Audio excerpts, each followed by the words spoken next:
cosas, esto es el espacio entre cosas que existen una cerca de la otra. Y aquí, venga, sí, campeón, todos un aplauso, porque es una mierda de cosas, no se puede entender mucho el qué significa. Básicamente,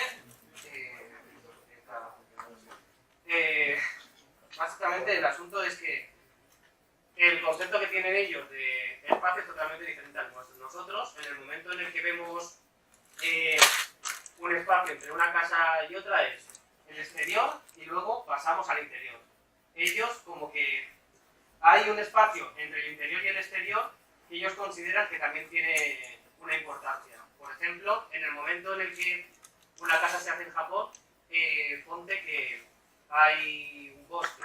Ese bosque está en la casa y esa casa tiene entre medias un jardín. Eso sería como esa transición entre una casa, el bosque y el jardín. Y eso es a lo que se llamaría ese espacio que hay entre ellos dos. Entenderlo así. En la cultura occidental, el espacio viene definido por los muros y el espacio todo lo que hay dentro. Y a ese espacio se le da un uso, ¿vale? En la cultura oriental es mucho de transiciones y de espacios, digamos, híbridos. Ahora, por favor, dos voluntarios para hacer un ejemplo, a ver si entendemos un poquito mejor el mapa. Que se pongan de pie. ¿Otro, por favor? Por favor. Necesito que abréis la puerta y que uno se vaya afuera y otro se quede justo aquí. Justo aquí. Uno fuera y otro aquí. O sea, aquí. Occidentalmente hablaríamos de que nuestro voluntario sería, por favor, ¿cómo te llamas? ¿Cómo te llamas? Yo, Antonio. Antonio técnicamente está fuera de la sala de conferencias. Y Julio está dentro. Es nuestra percepción occidental. Si diese dos pasos atrás, ya estaría completamente fuera. Es bienvenido quien quiera entrar. Adelante. Sí. La última llamada de recado. El concepto más sería, por ejemplo, donde está ahora mismo Antonio. Que no está fuera, pero se está enterando de lo que yo digo, está poniendo la oreja y os estáis viendo. Otro ejemplo de más, por ejemplo, sería este pasillo de aquí delante. Este pasillo es la frontera que hay entre vosotros y yo, entre la audiencia y el ponente. Eso sería, digamos, la versión más occidental, dos espacios y una barrera. Más sería entender cómo ahora están pasando y es un espacio en el que suceden cosas. Es una frontera entre nosotros, pero además es un espacio dinámico en el que entra la gente que llega tarde y se coloca al fondo. Es la cosa que se te cruza delante, pero que participa en este, digamos, performance que es la exposición, ¿vale? En un sentido más de la vivienda, el más sería, o en una casa, por ejemplo, en una casa, por ejemplo. Yo entro a mi casa, me quito el abrigo, lo dejo en el perchero y estoy en mi casa. Me podría quedar en calzones, que lo mismo es.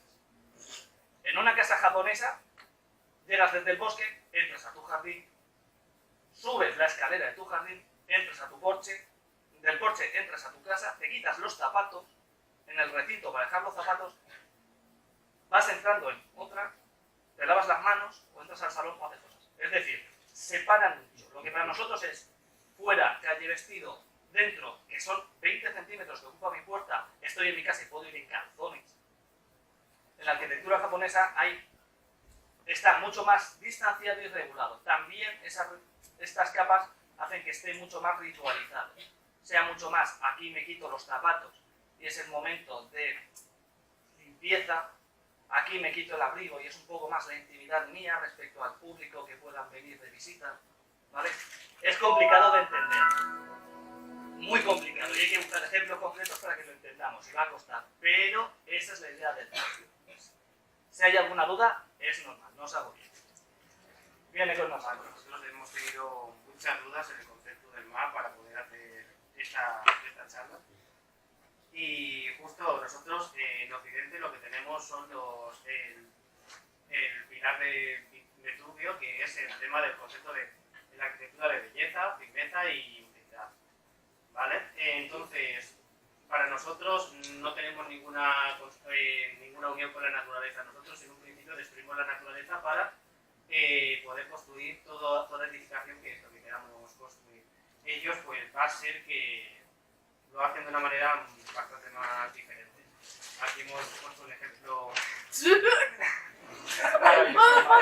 Bueno, la frase. Pero no se ve. No se ve nada, ¿no? Se ha visto, se ha visto. Sí, ¿no? Esto, digamos, es la herencia cultural que tenemos en Occidente. El conjunto de herencia que nos ha llegado a nosotros, tanto cristiana como grecorromana. Nosotros somos hijos de Dios, somos lo más alto de la creación y a través de nuestra razón sometemos a la naturaleza que nos es hostil. Las tormentas, los animales, los desastres son hostiles y nosotros creamos un muro que nos separa de ellos y nos protege. Y lo hacemos a través de nuestra razón. La cultura oriental existe. El desastre existe, es la naturaleza. Lo orgánico existe, lo asimétrico existe, no buscan esa perfección, la asumen. La muerte existe, es perecedero, todo. Entonces, asumen más el flujo de la naturaleza y se sumergen en ella. Y en ese sentido, pues, hay que participar. Y asumir que las cosas son como son y pues asume que la vida es dolor y lo llevarás lo mejor posible. Y aquí vamos a hablar un poco los desastres para la edificación en Japón. ¿Vale? Vamos a comentaros un poco esto. Esto es todo para saber cómo es la arquitectura. O sea, lo que hemos visto hasta ahora es la cultura, cómo entienden ellos el espacio. Ahora veremos los materiales, con qué construyen y por qué construyen así. Y luego hablaremos también de la técnica, que es una causa muy profunda de cómo se hace la arquitectura en cualquier lugar y influye bastante. En el tema de desastres en Japón sabemos que hay mucho problema a la hora de edificar, pues básicamente es una isla, es una zona sísmica de cojones, ¿no? Y la mayoría de las veces ese tipo de casas se tenía que construir para poder soportar cierto clima, ciertos problemas que hay dentro del mismo terreno. Entonces hay como un top 3 de problemas por los que se construyó una casa totalmente tradicional y que puedan aguantar totalmente. Entonces aquí podemos ver a Godzilla, ¿vale? Ahí, este es el primer caso. Y también vamos a ver un poco el tema de la elección de por qué ellos utilizan mucho el tema de la madera, utilizan los materiales que utilizaban en su momento para para que pudieran aguantar todas las construcciones que tenemos hoy en día. Aquí os pediría un minuto para que intentéis reflexionar cuáles son los problemas que pueden afectar a una casa. En Japón, en este caso, a ver qué se os ocurre. Si son de madera, que se degrade la madera. Estoy escuchando por aquí tifones, terremotos. ¿Qué más problemas? ¿Alguna idea? Tsunami. Entraría, por ejemplo, tsunami en tema de tifones, por ejemplo. Sí, pues hay que sí, es interesante. Realmente la elección de materiales es más que tiene en Estados Unidos. En Estados Unidos construyen con madera precisamente por los desastres, no tienen terremotos, pero también tienen mucho huracán y mucho incendios sobre todo. Es más barato, usan la madera para poder construir más rápido y más barato. Y otro problema sería que al ser una isla y no ser excesivamente tampoco tan grande, la obtención de materiales, como pueden ser de minerales o arcilla, tampoco tienes tanto abasto. Me gusta este público. Es más, la tenemos otro en la charla, por favor. Bueno, pues vamos con el top 3 de problemas para hacerte una casa en Japón así de la nada. Básicamente, es que esos son los 3 conceptos que ellos han tenido en cuenta, que son los más importantes para poder hacer una casa. Sorprendentemente, incendios, que es una cosa que ha asolado Tokio una y otra vez. No es por lo que construían una casa. No está en el top 3, entra como el cuarto, creo. El top 3 lo tenemos en terremotos, ¿vale? Ellos utilizan una carpintería justo de madera porque es flexible. En el momento en el que tú pones esto, madera tiene como una pequeña flexibilidad que en el momento en el que tú lo anclas al terreno, ¿vale? Sería como una pequeña cimentación, como la que tenemos hoy en día, pero a base de madera, ¿vale? Ellos lo que hacían simplemente es una unificación de pilares mediante luego una estructura en la parte de arriba, un pequeño forjado, y en el momento en el que ya estaba construido, la madera misma hacía como elástico. Entonces, ese sismo, en el momento en el que ejercía esa fuerza, la madera lo que hace es un poco aislar absorber esa fuerza, y en el momento en el que la absorbe ya pues se puede mover, no de cualquier manera, ¿no? Porque al final tiene que acabar cayendo también, pero la mayoría de sismos sí que podía sostenerlo. Vale, el ejemplo aquí para entenderlo rápidamente es, ¿alguno tiene una silla de madera de estas que están flojas y bailan? Sí. Pues eso mismo. Se puede mover el suelo, te puedes mover todo el culo, la silla baila pero no se cae. Ese es el juego que da la madera. En Occidente también hemos tenido nuestros terremotos que nosotros lo enfocábamos de otra forma, que es muro grueso. Le pongo piedra que aguante y listo. Pues entienden los ojos. Aquí el tema es la silla floja. Se mueve, ¿vale? Se mueve, pero mi casa no se cae. Mañana vuelvo a tener techo y sigo estando protegido. Luego, el apartado justo de tifones sería el segundo. Ellos lo que hacían es utilizar los aleros de las casas justo en el... Por eso la construcción japonesa, una de las cosas que más nos llama la atención es que el mismo tejado sobresale un montón. Eso lo utilizaban para protegerse de la lluvia, lo necesitaban totalmente, que fuera mucho más grande. Y también los tejados tenían que ser bastante pesados, porque en el momento en el que son pesados la madera no es ligera dentro de lo que cabe, aunque sea de cualquier tipo de, cualquier tipo de madera. Y lo que tenían que hacer es como un contrapeso con esos tejados para que pudiera resistir la acción del aire en el momento en el que pegaba cualquier edificio. Si tienes un tejadillo de paja y te viene un tifón, sabes que mañana no tienes techo. Entonces necesitabas una estructura fuerte y pesada que aguantase. Una de las cosas que también, como anécdota, ponían por ahí, es que comenzaron a poner como piedras en los techos de paja. Y al final, pues como que eso no era muy viable porque te podía caer en cualquier momento una piedra dentro de la casa. Como solución está bien, pero si viene un terremoto, que es la tercera causa, y tienes una piedra sin sujetar en tu techo, pues a lo mejor sucede un accidente. Y vamos a pasar al número 1, que va a ser, la verdad, es que el más sorprendente. Hasta aquí muy bien. Felicidades a los que habéis acertado. Esto, mira, justo es cómo se... que no se puede ver bien. Un momentín, voy a apagarlo. Sí, no, ahí llevo.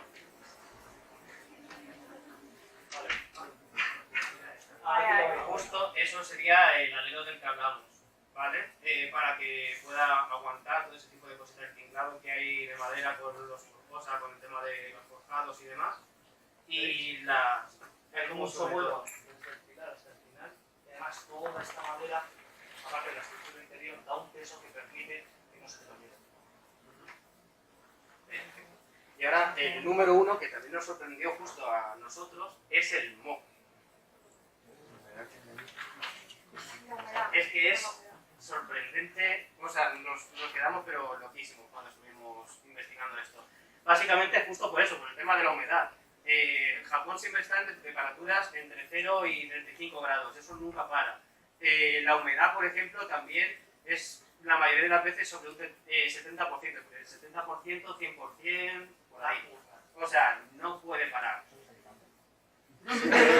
También, solución, podéis hacer como Ryuji y limpiar todo a mano poder, ¿no? Pero en este caso, pues va a ser que no. El concepto de... voy a ponerlos todos para... no. El concepto que tienen todos los japoneses, ¿vale? Es el espacio totalmente abierto que tienen. O sea, todas las casas japonesas hemos podido ver que están siempre abiertas. Porque en un principio los techos tienen que estar a la vista para que el moho no entre dentro de la casa, para que pueda correr el aire con total facilidad. Si hay una gotera, la ves. Si empieza a haber moho, lo ves y lo puedes limpiar. Entonces, no puedes poner un falso techo y que empiece a cultivarse ahí. toda la estructura interior se tiene que ver sí o sí para que en el momento en el que haya moho, saber qué piezas de la casa tienen que cambiar. Entonces, por eso... Vais a ver esos grandes tejados con todas esas estructuras enormes, con los tifones, y siempre he visto para que pueda ventilarse y para que se pueda ver si hay problemas con la humedad o con el moho. Entonces, el segundo sería la elevación del edificio. En el momento en el que un edificio está en contacto con el suelo, el terreno está totalmente húmedo, por lo tanto, eso generaría también moho. ¿Qué hacemos elevando un poquito más el terreno? Que la circulación de aire funcione y por lo tanto no entre...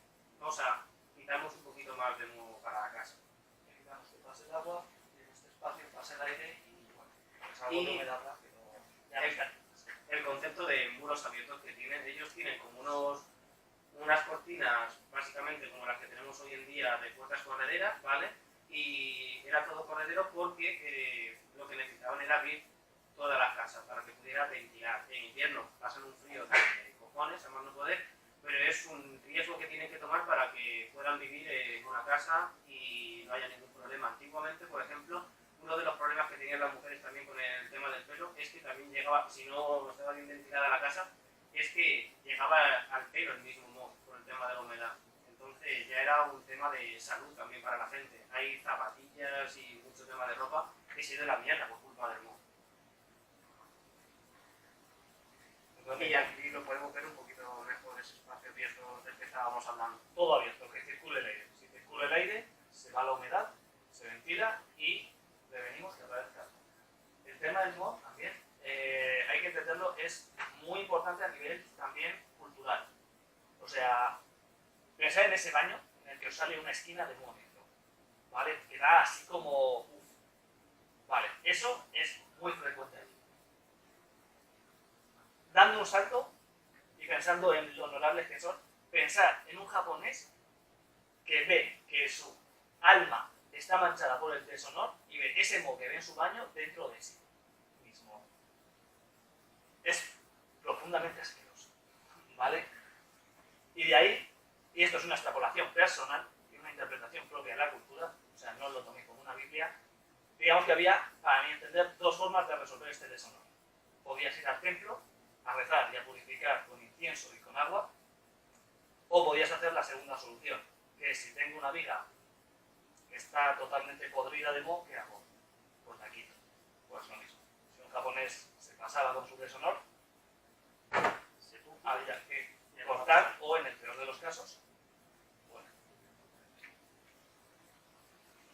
Para que veáis un poco hasta dónde llega el tema de la mancha, el honor y el moho como una cosa que veían día sí, día no. Luego vamos a hablar un poquito del concepto de los materiales que tenían disponibles aquí en Japón, ¿vale? Como es habitual, es normal porque está simplemente a la vista, utilizaban mucho el recurso de la madera ya para el apartado estructural y pues es el recurso que más tienen allí. Todo está lleno de bosques, un 70% creo que era, 70% de la superficie justo es totalmente de madera, siendo los más comunes el cedro, el ciprés y el pino, son los que utilizan más allí. El cedro y el ciprés son, por ejemplo, los bichos no entran dentro del cedro y el ciprés. ¿Y cuál era el otro apartado? Ah, sí. Tener en cuenta que estas tres especies crecen bastante rápido. Estamos hablando de que en unos 50 años ya tienes un árbol adulto del que puedes sacar bastantes. No, pero era un poquito de más inquietud, creo que era el cedro y Ahí, o algo así. No me acuerdo ahora. Y eso, el cedro y... mira, justo lo tengo abajo. Son desencadenados tanto al moho como a los insectos, justo. Pues justo también lo utilizaban por eso, por el tema del moho. Y aquí tenemos justo también otro recurso de madera que se puede utilizar. Así que ya sabéis, si sabéis de Jutsu, vais a venir muy bien a Japón. Vale, acero. Acero es el material moderno. O sea, puedes entender que en las casas tradicionales no se utilizase el acero porque no había ni producción ni fabricación. Actualmente se utilizamos, no solo por nosotros, también por ellos, porque prácticamente es como la madera. Sí. Bueno, ahora hacemos las preguntas para el final. Si es muy urgente, pues lo resolvemos. El acero prácticamente tiene las mismas propiedades que la madera, pero mejores. También tiene la mayoría de sus pegas, sigue teniendo problemas con el fuego, por ejemplo, pero ya te quitas los bichos, el moho lo tienes por la corrosión y tiene mejores resistencias. Entonces en la actualidad se utiliza bastante. Tradicionalmente, pues no, al margen del tema de la producción, para estructuras, es decir, ellos no podían permitirse gastar su acero en hacer una viga metálica. Es interesante que no lo utilizaban tampoco ni en clavos, ni en anclajes, ni en nada de esto.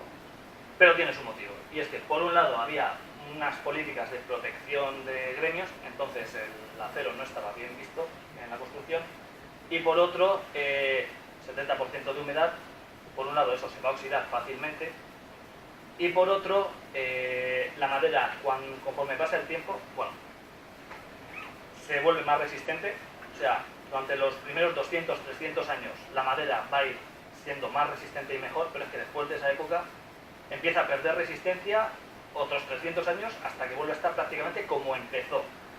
¿Vale? O sea, Justo tiene que ser toda la carpintería de madera para eso. claro. Tener en cuenta también que el mismo material se comporta igual.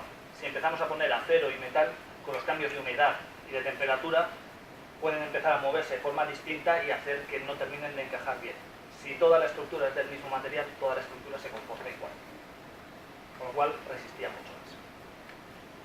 Aquí tenemos el apartado de técnicas, que nos vamos a ir un poquito a los vídeos del YouTube. Bueno, del YouTube en este caso no, pero sí de Netflix. Hay un programa que si no lo conocéis os va a encantar, la verdad es que es un descubrimiento totalmente maravilloso, que es Japanese Style Originator. Es como un pequeño concurso que hacen allí en Japón sobre cultura japonesa, ¿vale? Entonces, el concepto es, por ejemplo, hablar un poquito de cómo hacen los pilares aquí en Japón, ¿vale? Aquí tenemos un ejemplo de cómo lo hacen en un tori. Básicamente una de las estructuras más fundamentales de Japón.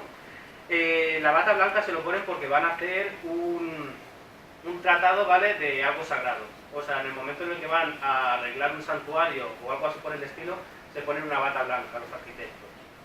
Entonces, vamos a pasarlo un poquito más para que se pueda ver el tratado que tiene, ¿vale? Lo que hacen y lo que están haciendo aquí en esta parte es quemar la parte que va a ir anclada al terreno. La que van a meter dentro de la tierra, justo la queman para que los bichos y el mono puedan entrar dentro. Ahora, por ejemplo, lo están barnizando porque en un principio el rojo es el simbolismo de purificación. Pero eso ya es un apartado estético. Básicamente lo que hacían con el pilar es ese tratado, luego el tema del barnizado y todo y todo el tratado que tiene después la madera para poder ser vista. Estos pilares, por ejemplo, pesan como unos 200 kilos, lo tienen que llevar entre 4 personas la mayoría de las veces. No sé si será con más después o demás. En este caso, pues lo que hemos visto es que lo llevan todo a mano de forma tradicional. La verdad es que es muy interesante cómo conserva sus tradiciones. Y a ver si podemos ver la parte en la que van poniendo las diferentes partes de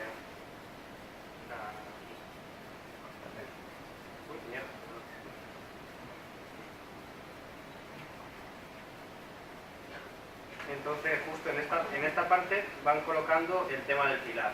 Lo colocan, vemos que está la zona quemada y ya se van poniendo las diferentes partes del tori, que todo tiene su explicación y todo tiene su nombre con concordancia en Japón. En este caso, este pilar que va abajo se llama Nuki, aunque eso os lo diremos ahora más adelante, cuando hablemos un poco de santuarios sintoístas. Y esta es la forma que tienen de colocarlo, así uno a uno, hasta llegar a quitar toda la vista que podemos ver en los templos japoneses. Así que la próxima vez que lo veáis, madre mía, mirad el esfuerzo que tiene o sea, si vais allí a Japón y podéis verlo, todo el esfuerzo que hace la gente para poder conservar todas las tradiciones y todo lo que hace que Japón tenga ese encanto, ¿no?, en cuanto a construcciones. Aquí, por ejemplo, hacen como pequeños retos también en este pequeño concurso. Aquí lo que te dicen es que intentes adivinar con 3 cosas que te dicen qué están fabricando, ¿vale? En este caso, voy a pasarlo más adelante, son tejas, las tejas originales de Japón, ¿vale? Que podemos ver en cualquier templo y en cualquier casa adinerada. Entonces, lo que utilizan es un poco de tierra, sobre todo. No sabemos si es arcilla roja o si es cualquier tema de arcilla, pero suelen utilizar mucho el concepto de la tierra para hacer todas las cosas, muchas construcciones. Es más, esto lo que se hace es como un pequeño tratado de madera, que lo que hace es laminarlo, se va cortando con ese hilito a forma de sierra de marquetería, va pasando por un ligero tratado y luego lo que hace es hacer, le dan un toque de secado normal y corriente al sol y luego lo pasan a horno para que se quede ya.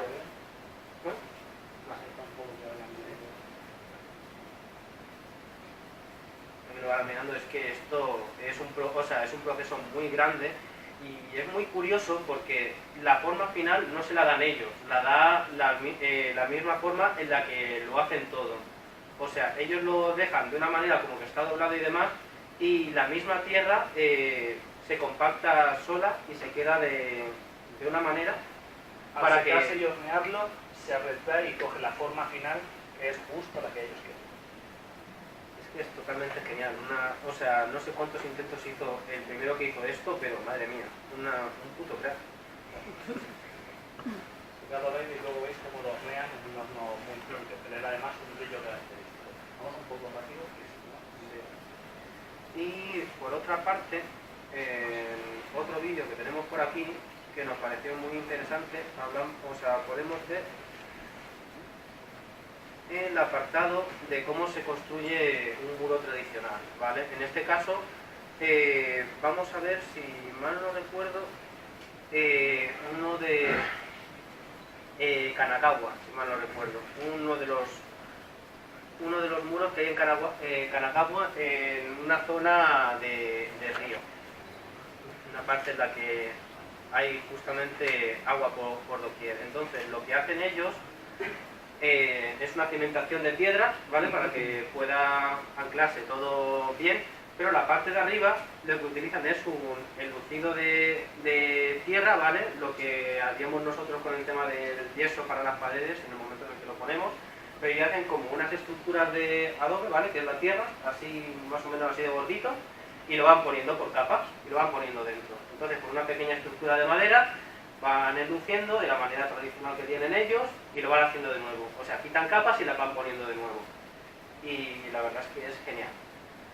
O sea, o al menos es que me parece muy interesante porque aquí el concepto del adobe hace mucho tiempo que no lo quitamos, que es el concepto de utilizar la tierra.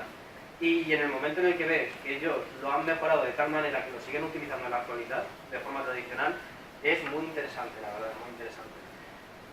Y vamos a pasar por el tema de... También hay unas formas de cortar la madera que son más caras que tienen ellos, pero eso la verdad es que son diferentes formas de cómo cortar la madera. Y ahora vamos a pasar a la arquitectura sintoísta y la budista. Vale, hay como tres iconos gordos de la arquitectura japonesa. Tradicionalmente había tres bloques muy gordos, que es la arquitectura religiosa, tanto shinto como budista, y luego el tema de castillos y viviendas. Con la modernidad se han apreciado muchas más cosas, ya entran en salas de té, en jardines y tal, pero digamos esos son los tres bloques gordos que me llamaron más la atención. Bienvenida, vas así. Vale, vamos un poco a grosso modo. Diferencias entre arquitectura shinto y budista. Pues sabemos que hay dos religiones en Japón y cuando vayas a un templo no quieres que se te ofrezca.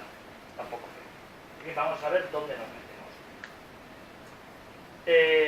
Obviamente, la religión shinto adora a los kami, los dioses, los 1000 dioses que están en todas las cosas, y encontraréis diferentes formas y representaciones de ellos. Los templos budistas, pues grandes budas, enormes budas, pequeñitos.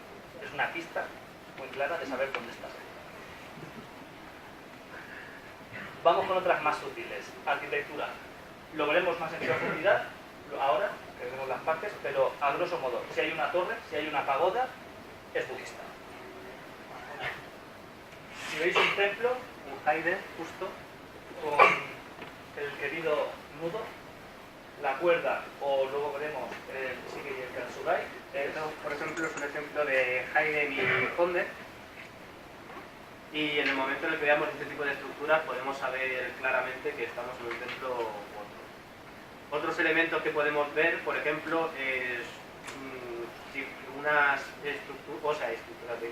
estatuas en específico, que por ejemplo es el Shishi, en este caso, que son los dos leones que hay en Japón, que justo también viene de China, y los Shiteno, que son los guardias de Buda. Son las estatuas que guardan el templo. Si vemos animales, normalmente son leones, pero en algunos templos puede cambiar, estamos en Shinto. Si tenemos grandes guerreros humanoides, es un templo budista. ¿Vale?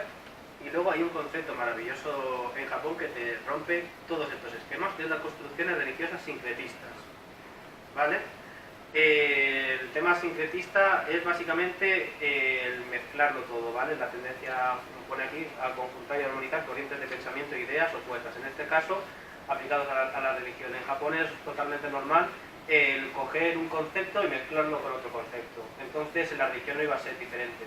Entonces, muchas veces, en el momento en el que entremos en un templo y veamos que tiene partes shinto y partes budistas, es que es uno sincretista. O sea, no os pongáis la cabeza porque es de un apartado o de otro, es simplemente que han hecho un remix ahí en esa parte. Pueden tener de los dos. Aquí vamos a comenzar a hablar un poquito del santuario sintoísta, ¿vale? Vamos a ver un poco qué es lo que ha de ser. Entonces, vamos a pasar al siguiente y vamos a ver un poco las diferentes partes que tiene. El tema de los santuarios es bastante interesante porque tiene como un pequeño recorrido, ¿vale? Al principio, tú entras por un arco, que es el tori, ¿vale?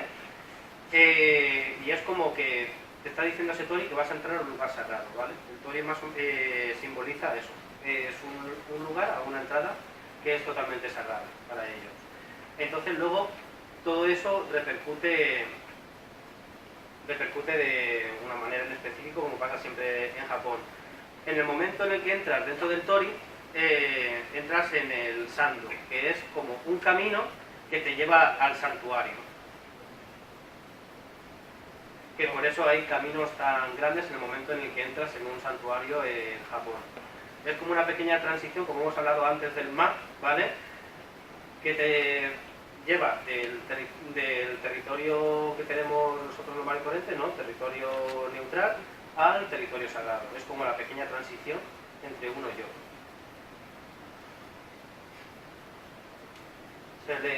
El camino suele estar comunicado con un camino de piedras, gravilla, Es un para camino que de- sepas por dónde tienes que ir. O sea, para que no Camino te de pierdas. gravilla o pavimento normalmente, y suele tener pues lámparas o toris, normalmente donaciones de empresas o familias importantes de la zona, y si veis algo escrito en ellos es la firma de quién lo ha donado, cuándo lo ha donado. Justo también lo que suelen donar la mayoría de las veces, bueno, comprarlo para que lo hagan, es el nudo que podemos ver en los templos siempre. Luego, el Temisuya, la caseta de abluciones, que el concepto de abluciones no es una palabrota la mayoría de las veces, pero es la limpieza que hace la gente antes de entrar en el templo. Entonces, esta caseta está destinado a que purifiques tu cuerpo antes de entrar dentro del templo. O sea, estamos en otro concepto de mar. Antes de entrar en el templo, tienes que hacer el recorrido para saber que entras en territorio sagrado y luego purificarte para poder entrar en la zona sagrada. Curiosidad, al principio la limpieza era de cuerpo completo, que daban un baño completo, luego vieron que era poco funcional y se admitió el lavarse las manos y la boca como ceremonia de purificación. Ahora estamos con el Shimenawa, justo, que es la cuerda que ya nos dice que estamos en un espacio sagrado. La cuerda marca un espacio sagrado o lo rodea. Lo podremos ver tanto en puertas del Onden o del Haiden como rodeando árboles sagrados. ¿Vale? Es una marca. Aquí tenemos los Komainu, que son las estatuas guardianes que tiene el templo. Normalmente sisis, pero según el templo, en el templo de Izuna podemos encontrarlos con forma de zorro, como hemos visto en la imagen antes. También los podemos ver con forma de buey, de mono. Eso ya son peculiaridades de un templo en específico. Lo normal que sean. Aquí entramos en la capilla sintoísta, por así decirlo, que más se utiliza. Es Ya el por Haiden. fin podemos rendir culto. Después de Efectivamente. ver la entrada del Tori, hacer todo el recorrido que recorre el Dios, después de purificarnos, después de atravesar los sisi que nos dejen pasar porque estamos purificados, ya podemos empezar a hacer nuestra oración. En el Haiden justo se hace un ritual muy simple que se hace de pie, se hace la ceremonia típica de echar la moneda y rezar en el templo, Y luego hay otro apartado que se utiliza más para ceremonias más fuertes, más importantes, que es el fondo, que suelen estar a veces unidos, o sea, puede ser hasta la misma estructura. Hay a veces que lo vas a ver separado, otras veces que lo vas a ver juntos, eso ya es según pues el templo de que esté. Y aquí hemos puesto el ejemplo de la ceremonia del Honden de Kimi no Nawa. Vale, vamos a un detalle, digamos, de los más curiosos e importantes a nivel arquitectónico de los templos Shinto, y es el Honden. El Honden es la casa del Kami, es aquí donde habita y donde se realizarán las ceremonias más profundas, y se caracteriza, y lo reconoceremos por dos elementos, el Shiki y el Katsugoi, ¿vale? Pasa, que creo que después tenemos... Exacto. Vale, esto viene de la forma que tenían tradicional de construir las cabañas.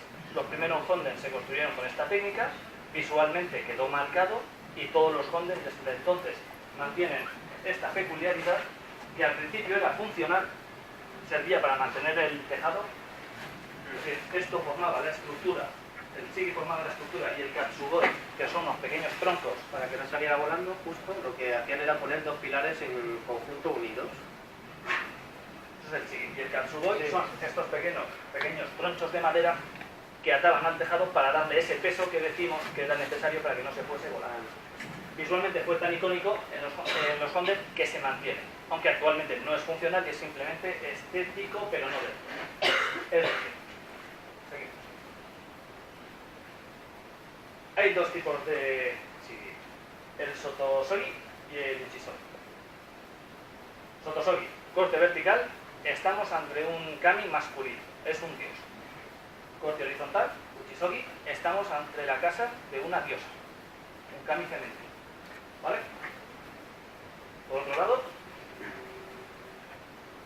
y el Katsugoi, los tronchos, que los llamo yo para que nos entendamos. Sí, podemos ver que tiene un número par, estamos ante una diosa. Si son impares, sería ante un dios. Es decir, que todos tienen corte vertical, en el Shiki, Katsugoi impar, tiene que coincidir, estamos en un dios. Si es horizontal y es par, estamos entre una diosa. Impase. Me has traicionado, no puedo dejar de mirar. Vale, este. Vale. Y ahora pasamos al siguiente. Este es el templo que hemos visto al principio. Decidme, ¿es dios o diosa o lo han construido mal y hay una incoherencia en la información? Es dios, efectivamente. Ya vamos con el tema.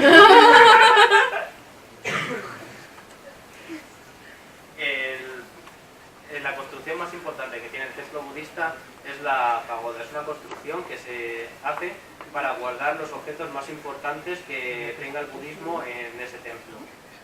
La mayoría de las veces eran, por así decirlo, como restos de Buda. En Japón, como era muy complicado llevar ese tipo de objetos sagrados por el tema del deterioro, porque podía desaparecer en cualquier momento, lo que hacían era poner cosas del mismo valor que tuvieran allí en Japón. Y básicamente sería eso. Sí, es un relicario, pensadlo así. Pero esta religión empezó en la India, con 200 años de ventaja sobre Japón. Podéis imaginar que lo que vienen siendo reliquias de Buda a Japón no llega. La solución, lo que pilla. Es muy complicado por eso, porque en el momento en el que vas a cambiar ese tipo de cosas, ya como son cosas orgánicas, en el momento en el que le da un golpe de humedad o algo así por el estilo, Y que se destruye y se va a tomar cosa. Vale, vamos a ver un poco esto. Estructura, un edificio de madera, como podemos ver. Estructura de vigas. No tiene plantas, es mentira. Es un truco visual para engañar. De hecho, si os fijáis, no se da en todos, pero en algunos. Por cierto, esta imagen y la anterior son la misma, ¿vale? Esta pagoda y esta son la misma. Vale, si os fijáis aquí, curiosidades, los tejados son cada vez más estrechos. Un truco visual para que cuando lo miras desde fuera parezca más alto. Está engañando a tu percepción de la perspectiva. Y la cosa más importante son plantas falsas. ¿vale? Y tiene un pilar que lo atraviesa todo. Ese pilar es el que consigue que todo el problema que tenemos de seísmos lo coja ese pilar. Entonces, lo que solían hacer ellos es la misma cimentación que hemos visto anteriormente, de anclarlo todo al terreno con los pilares de madera, pero al ser un edificio más alto tiene más resistencia en el aire. Entonces, lo que hicieron es poner un pilar colgante, no llega a estar anclado al suelo, que coge todos esos esfuerzos y toda la fuerza y lo lleva a ese pilar. Y entonces hace ese efecto de serpiente, baile de serpiente que vemos muchas veces en los edificios, en la misma arquitectura ahora de los rascacielos japoneses, pues este es el concepto en el que se basa. Este es el Kondo Hondo, que es el edificio, uno de los edificios más importantes, aparte, bueno, el Kondo Hondo y Pagoda son los edificios más importantes que tiene ahora mismo el templo budista. Alberga las estatuas más significativas que tiene la congregación y creo que no había mucho más en ese sentido. Estructuralmente nos hizo mucha gracia un apartado que era que los primeros edificios que habían en Japón sobre el Kondo se llenaron, eran pequeñitos y los llenaron de estatuas significativas que tenían allí de Buda y demás. Y eran tan grandes que no cabía toda la gente para el tema de hacer los rituales.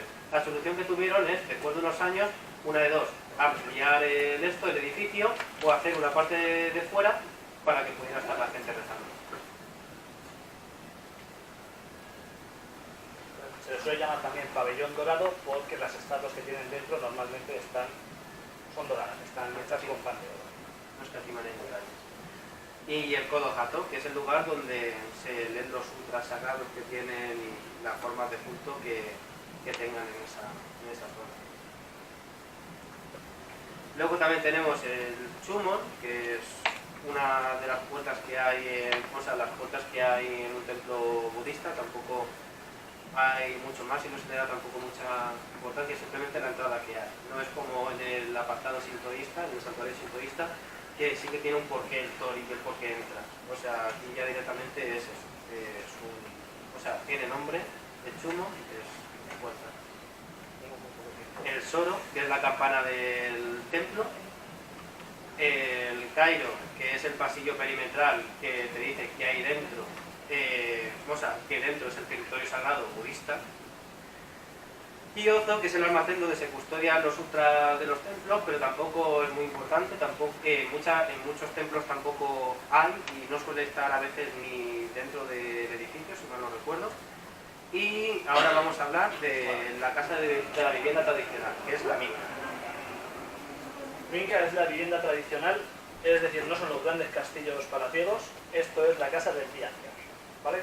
Entonces las cosas son de aquella manera. Fueron muy comunes hasta el siglo XIX. Estamos hablando de que esto era lo más normal, ¿vale?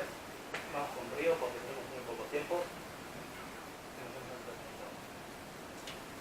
Vale, es un espacio sobre pilares con postes y dinteles con, digamos, dos rangos. El joya, el espacio central, que es más alto, Que es donde vive, por así decirlo, más la convivencia de las personas, y aquella que son los pasillos. Que tienen es una para pequeña mover. extensión con la que amplías el espacio y además ayudas a poner más pilares para no ponerlos tantos en el interior con el joya. Permite distribuir mejor la estructura. Las cimentaciones que se hacen a base del anclado de la madera dentro del terreno. Originalmente eran las maderas propias incrustadas en el terreno, luego evolucionó a utilizar una piedra de soporte, pero un soporte a la japonesa, es decir, si aquí pondríamos 4 piedras para sujetar el pilar, ahí lo que hacían era poner una piedra y el pilar lo labraban y lo lijaban para que encajase perfectamente con la piedra, estilo japonés. Vale. Y la actualización de esto fue utilizar filas de piedras donde apoyaban una viga de madera. Como veis, la intención es cada vez separarnos más del terreno y evitar que esta humedad suba. Aquí tenemos, por ejemplo, ese tipo de ejemplo de las piedras. Como cogían, las lijaban para que pudieran entrar dentro de las piedras. ¿Vale? una estructura de pilares y dinteles unidos con uniones sin clavos, uniones flexibles. No tiene nada más. Permite movimiento y una vez que se deforma permite que propiamente se reajuste la estructura y eso. Gracias. Aquí podemos ver, por ejemplo, el concepto que tienen de irregularidad los japoneses, que utilizan cualquier tipo de vigas para poder hacer que algo sea precioso. Vale, hasta aquí todo lo realizaba un carpintero experto, ¿vale? Tanto la construcción y el preparado de los pilares y las vigas, como el montaje de la estructura. Una vez que estaba montada la estructura del techo, se iba. Y lo que falta, digamos, cubrir el propio techo, se encargaba la propia comunidad de vecinos. Y entre todos formaban lo que venía siendo el tejado de paja, el caño. Tenían solo la estructura principal, lo que hacían era crear una red con bambú y cuerda y luego poner fajos de paja, básicamente. Es una versión muy resumida, pero es básicamente como lo hacen. Aquí podemos ver cómo lo anclaban todo, ¿vale? En este momento era con hilos, ¿vale? Aquí una más moderna. Paredes y suelos. O sea, en esta parte, como hemos hablado antes, todo es un concepto abierto, ¿vale? Se utilizaba la madera, también tatamis. Normalmente era un suelo de madera o de bambú y esteras de paja para acomodarlo, pero luego veremos cómo eso se hace más lujoso y evoluciona para convertirse en el actual tatami. Aquí tenemos un ejemplo moderno, pero esto se puede aplicar de la misma manera con cómo lo utilizaban para hacer el bambú, o sea, con el bambú.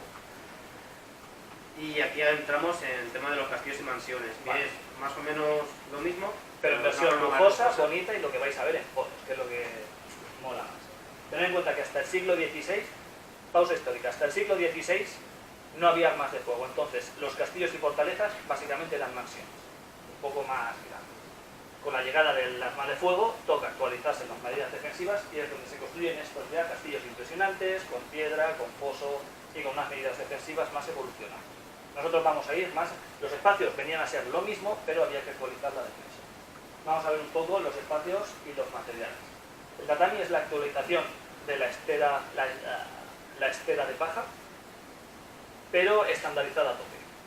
Es decir, esto va a coger actualmente unas medidas de 1,90 por 1,80 y es la base de la modulación de las habitaciones, hasta el punto de que cuando tú vas a una casa, te la miden no en metros cuadrados, te la miden en tatamis, ¿vale? Como pieza es 180 por 90 con versiones cuadradas para ajustes de esquinas que son 90 por 90.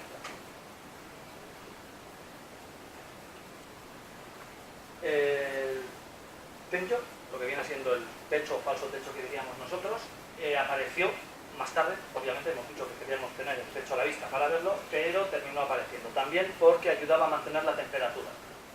Porque todo lo que vemos nosotros en Japón precioso es maravilloso en otoño, verano y primavera.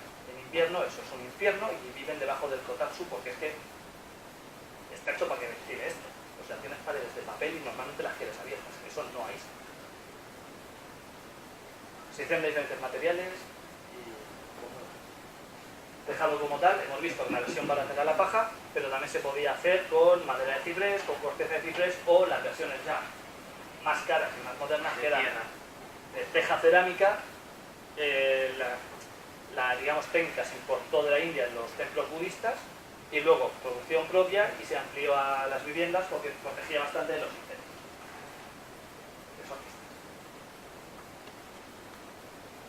Para las correderas, creo que podemos pasarlo porque no hay mucho que contar. Las puertas tradicionales japonesas, básicamente, las puertas correderas que tenemos hoy en día.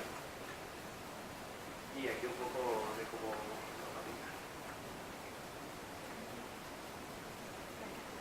La baranda es un espacio, digamos, de ricos. Cuando eres pobre, todo lo que tienes poco espacio y lo aprovechas para vivir. Esto sería el gaya que vimos al principio, que era un poco más bajo. Cuando tienes espacio de sobra, pues me hago una baranda y puedo estar todo poético y filosófico viendo la luna de otoño e ir disfrutando de la vida. Cuando la vida es un poco dura, pues lo que hacemos todos. Tapio el balcón y esto es espacio más útil, que lo necesito. Luego se hizo este concepto de espacio, ¿vale? Que es la estancia familiar, si mal no recuerdo la era Meiji, de cuando se genera. Y es el espacio en donde vivía la familia. el baño, que es totalmente diferente a cómo se hace aquí en Europa. Hay una zona en la que está el baño y luego otra forma de baño que es el aseo antes de entrar, si no lo recuerdo. Sí. Entender, aquí entramos otra vez en, digamos, la ritualidad de la limpieza. Por un lado tengo el servicio, por otro lado me lavo y por un tercero ya me baño, que es el placer y el relaxis. Hicimos un poco el mal, lo que nosotros lo tenemos todo combinado porque es útil y funcional, ellos lo van separando en diferentes zonas. Y aquí tenemos el protocolo. Vale, nota puntual. Actualmente, por todo este problema del moho, los baños como tal se prefabrican en plástico completamente, te lo venden y te instalan los 4 referentes y cosas que necesitas, ¿vale? No es como nosotros, que es una habitación más que construir. Lo puedes hacer prefabricado. Y aquí la arquitectura moderna japonesa, lo más interesante que os podemos ofrecer ahora mismo, a ver, el sistema moderno que tiene Japón para construir es un poco basado en el sistema europeo que tenemos hoy en día. O sea, toda esa base de hormigón que puede resistir el tema de la humedad y a excepción de a lo mejor cómo lo hacen ellos en cuanto al concepto cultural, el sistema de construcción es exactamente el mismo. O sea, todo va con una cimentación, se hacen como unas pequeñas zapatas, ¿vale? Zapatas cuadradas y tal, levantan todo el tema de los pilares, lo anclan con vigas y no hay mucho más, es como las casas que tenemos hoy en día. Pero el sistema que tienen de anclado en el suelo es bastante innovador y es justo el concepto más o menos que tenemos de la pagoda, que es el sistema antisísmico que tiene. Porque si no se iría lo que es el tema de, vamos a ir poniendo el vídeo de YouTube también, se iría directamente a la mierda los rascacielos que tienen hoy en día. Es un sistema como de elasticidad que tiene la cimentación para que se pueda mover todo. Es un pequeño ejemplo con una maqueta de cómo funciona. Por mucho movimiento que haya en la tierra, el edificio sigue.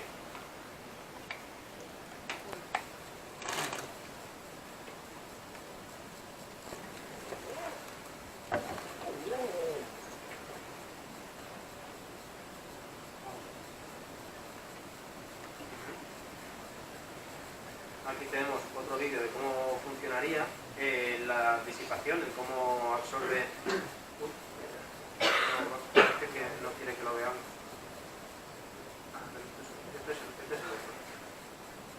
Este es el cómo recogería la disipación, ¿vale? Un poco mejor. Cómo lo disipa. Aquí no hay ningún balanceo, ningún movimiento. Básicamente es la forma de enfrentarse a los terremotos. Tened en cuenta que antes estábamos hablando de construcciones bajas. Es decir, lo que yo quiero es evitar que mi edificio se caiga. Ahora que empezamos a hacer torres, los problemas son diferentes. Esa energía de los terremotos hay que tratarla de forma distinta. En el primer vídeo hemos visto una solución que es yo me separo del suelo, que se está moviendo, y minimizo lo que me afecta. Esta segunda es voy a absorber ese movimiento que me llega al edificio con unas piezas especiales, para evitar que esa energía vaya al balanceo del propio edificio. Vamos a pasar de este porque además está mucho rollo. Y este es un ejemplo de cómo la pagoda tradicional se puede pasar de forma moderna. La pagoda junta un montón de conceptos antisísmicos y uno de los más interesantes es este pilar central separado del suelo que funciona como si dijésemos un badajo en una campana. Al agitarse el edificio, la energía se la lleva el pilar y es el pilar central el que se balancea, dejando que el resto se quede quieto. La pagoda en sí está requete estudiada por los japoneses porque además tiene 5 sistemas más superpuestos antisísmicos. Es decir, tiene juntas de madera que se deslizan, tiene un tejado que es medio móvil y ayuda a reequilibrarse. La pagoda tiene mucha tela, pero bueno, ese es el resumen. No sé si contar esto porque nos estamos pasando ya de tiempo. ¿Ah, sí? Sí, vamos. Vale. Bueno, pues No vamos bien para lo que hay. vamos otra rápido. Voy a ver esto por encima y vamos. Arquitectura moderna en Japón. Vamos allá. Siglo XIX. Japón está abierto a lo internacional y arquitectura internacional, descubre Japón y se enamora. Le Corbusier, arquitecto muy importante, es el, digamos, pan nuestro de cada día en cuanto a la arquitectura actual. Describió 5 principios para lo que sería una nueva arquitectura, que la mayoría sonarán ya de lo más frecuente. El edificio descansa sobre pilotes, separándose del suelo. El edificio es libre, tenemos pilares que soportan la estructura y el resto dejamos libre. Especializaremos ese hueco con capas que nos protejan del exterior, a nivel de temperatura, de frío, de viento, etc. Cada libre de temas estructurales. El espacio interior también libre, porque no tengo muros de carga, tengo pilares, con lo cual me puedo mover. Las ventanas son corridas, tengo grandes vistas precisamente porque no tengo muros de carga, puedo ver todo lo que quiera y más. Y ya, en último caso, cubiertas con terraza en la que recuperar, digamos, el terreno que le robamos al suelo. Lo he visto muy deprisa, pero veréis que los 4 primeros nos suenan mucho de lo que hemos estado viendo de los japoneses. Podéis imaginar que cuando este hombre descubrió esto, pues ahí hubo un feeling importante. A la inversa también, Japón llevaba tiempo, son un poco especialitos y aislados y rechazaban bastante la arquitectura internacional. Cuando llegó esta arquitectura internacional, que tenía un poco esas cositas que les sonaban y les iban gustando, pues es cuando se produjo una gran conexión entre las dos arquitecturas. Pasamos. Estos son 5 puntos, si os suenan bien, si no, nada. Pero ya veis que el concepto en general empieza a parecerse mucho a lo que hemos visto en viviendas tradicionales. Todo esto, arquitectura occidental, ¿vale? O sea, en principio no tiene ni un matiz de influencia. Le Corbusier, que varió esos 5 puntos, preciosos. Tuvo 3 aprendices japoneses que volvieron y llevaron la palabra del gran Le Corbusier y lo publicaron en revistas y empezó a ser un poco un tema importante a nivel cultural allí. Junto a esto se sumó que unos cuantos años después Le Corbusier y estos autores también visitaron Japón y se quedaron fascinados por su tratamiento del espacio y se hizo. Aquí tenemos 2 obras importantes. A la izquierda tenemos el Museo de las Artes Occidentales por Le Corbusier en Japón. Es decir, ya empezamos a ver cómo empiezan a entrelazarse. Y a la derecha, aunque tiene este aspecto viejo y no es tan purista japonés, es obra de un arquitecto japonés imaginando las ciudades en el cielo, ¿vale? Los que tengan estén un poco más puestos en arquitectura empezará a sonarle así un tema más brutalista, bestia, pero quiere conservar ese aspecto de árbol, de crecimiento, de modulación, de orgánico de Japón. Es el comienzo de esto. Y ahora vamos a la parte ya más que supongo que todos esperabais, que eran fotos de edificios.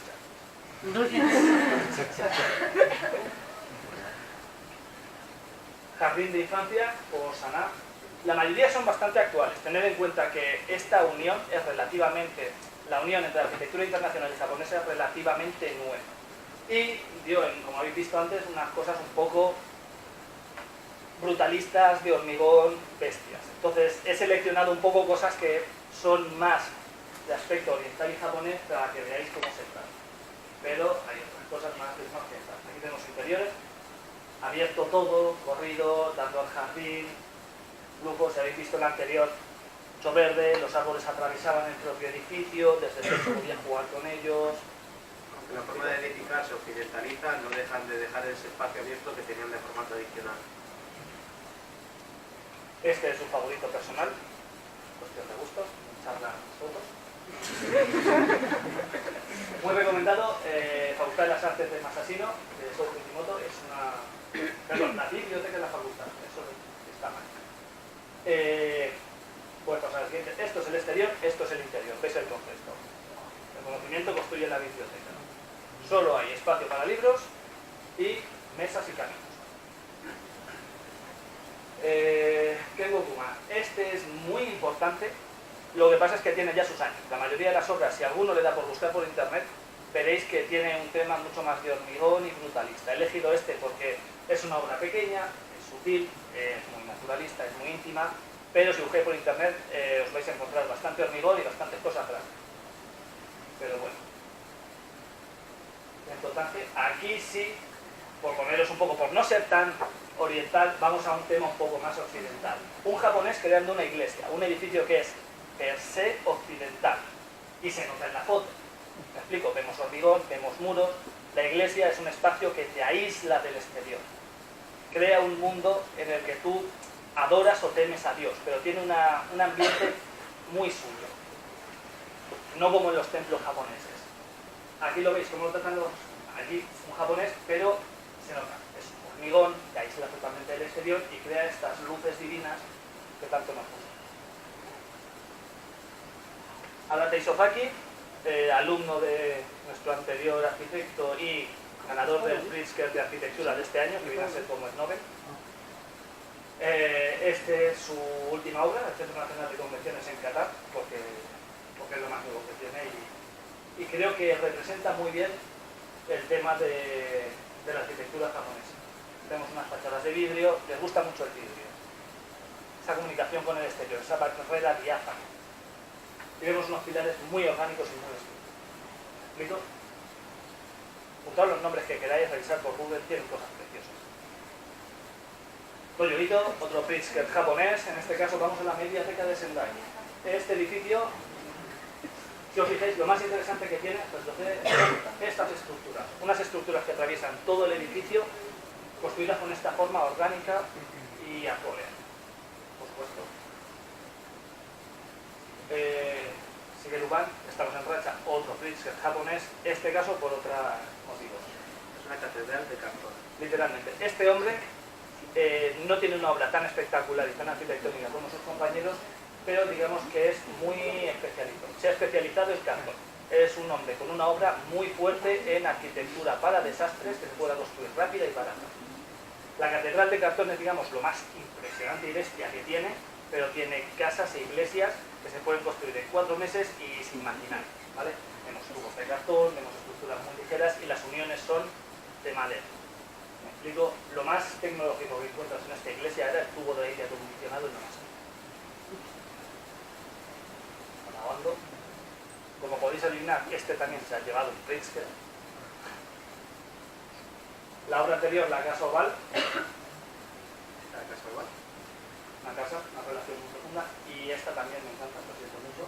Buda de Sapporo. Vulgarmente conocido como el Buda de Sapporo, realmente es el cementerio de Mato Manai Takino. Construyó una colina con lavanda, en la que tú paseas y apenas se puede ver el Buda, pero luego, cuando atraviesas el interior, pues tienes esta imagen que es también como impresionante. Este hombre, os lo recomiendo si queréis sacaros buenas fotos y ver buenas fotos, porque sabe tratar muy bien la luz y el espacio, y hace que tengas estos cambios, de ir paseando por el campo y ver una colina llena de lavanda, en el que asoma la coleta de Buda, a sumergirte bajo tierra y luego aparecer delante de este gran Buda iluminado por un círculo de luz con el cielo. ¿Me explico? El concepto de la naturaleza lo sabe utilizar muy bien en beneficio de su arquitectura.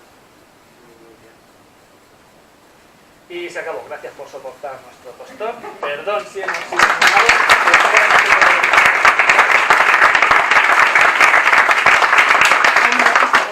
Y si tenéis alguna pregunta, ahora es el momento.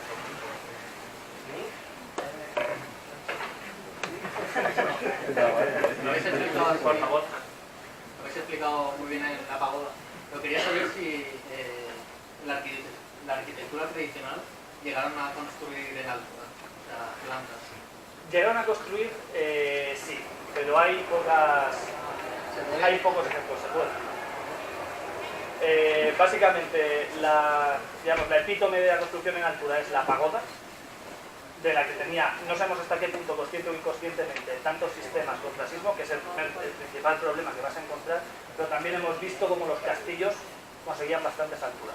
Sinceramente, no sé cómo lo hacían en los castillos. Si me preguntas ahí, me pillas. En los castillos es como una cimentación de piedra, como la que hemos visto y la que se suele ver, y después de ese descanso que hay de piedra, empiezan a construir de una manera tradicional, normal y corriente. Tampoco lo hemos podido ver, no hay mucha información al respecto, y Entonces no hemos podido sacar mucho en ese aspecto. La pagoda sí que hemos podido sacar mucho más. Los pisos suelen ser entre 3 o 5 pisos, pero también han habido pagodas que son de 13. Así que el concepto de pisos seguramente sí que lo llevan. Lo que no sé es, por ejemplo, la dimensión tan grande que pudieron hacer, o sea, el perímetro que tenía el muro. No tengo, en ese sentido no tenemos mucha idea. Entonces, la pagoda es como un entramado horizontal que se va superponiendo. Sí. No hay como una columna... No. La columna esta es... A ver, me temo que también cambia de pagoda a pagoda.